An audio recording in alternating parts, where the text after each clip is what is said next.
Vamos seguir falando sobre a pandemia. O Chile anunciou nesta quinta-feira que colocará a região metropolitana da capital, Santiago, e outras áreas do país novamente em lockdown devido à piora no número de novos casos diários de coronavírus. A medida começa a valer neste sábado. Bares e restaurantes não poderão atender clientes e escolas não terão aulas presenciais.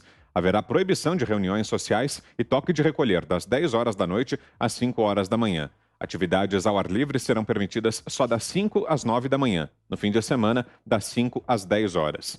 Estima-se que 45% da população chilena esteja vacinada contra o coronavírus, considerando as duas doses da vacina. O país apostou majoritariamente na Coronavac. Augusto.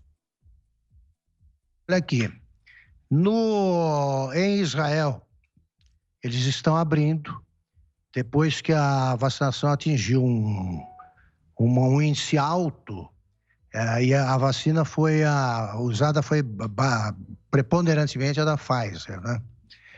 No Reino Unido, a mesma coisa.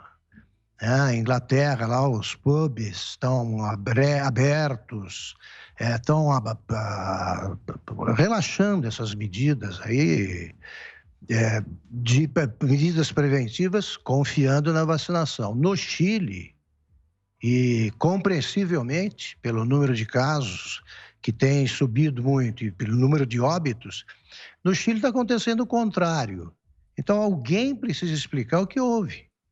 Se você, em determinados países, faz com que a vacinação provoque uma distensão, né, nessas medidas todas, no Chile está acontecendo o contrário. Como é que é isso?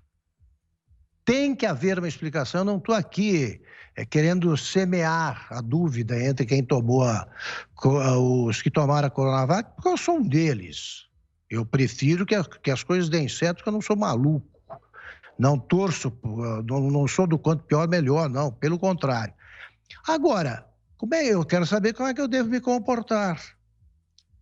Digamos, eu sou morador de Serrana, onde houve aquela vacinação em massa. Toda a cidade foi vacinada. E eles continuam com medidas preventivas. Usam máscara, não vão ao bar. O que está acontecendo, né? O que houve? O que tem a dizer o centro de contingenciamento? A ciência? Expliquem, porque os que tomaram a vacina querem saber. Está havendo uma corrida em direção à Pfizer. O pessoal viaja para os Estados Unidos, parando 14 dias no México, na Costa Rica, porque eles não confiam na vacina que tomaram. Se essa sensação se consolida, aí a vida vai ficar um inferno aqui, né? Porque aparece toda vez que tem uma entrevista coletiva, aparece aquele pessoal lá com as máscaras customizadas e tal, e a 2 metros de distância um do outro. Aí aparece o governador na piscina lá do Rio, a 1 metro de outra pessoa e sem máscara. Então, como é que é? Quando é que a gente vai poder começar a volta ao normal, como tem feito os europeus que confiam na vacina que tomaram? É isso que eu quero saber. Você, Fiuza? Não, aí eu pergunto o seguinte, né? Com este nível de controvérsia, né? O país mais vacinado da América do Sul piora tudo. E o que ele faz quando piora? Ele faz lockdown. Olha, a gente está indo da crença para a crença, né? A única coisa que não tem aí é ciência. Então, infelizmente, esta controvérsia, para dizer o mínimo, em relação à eficácia e segurança de vacinas, ela existe no mundo todo.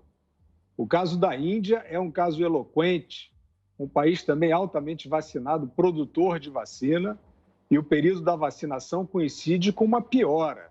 A Índia teve 3 vezes mais óbitos do que o pior momento da primeira onda da pandemia, em plena vacinação, com outra vacina, que não é essa aí.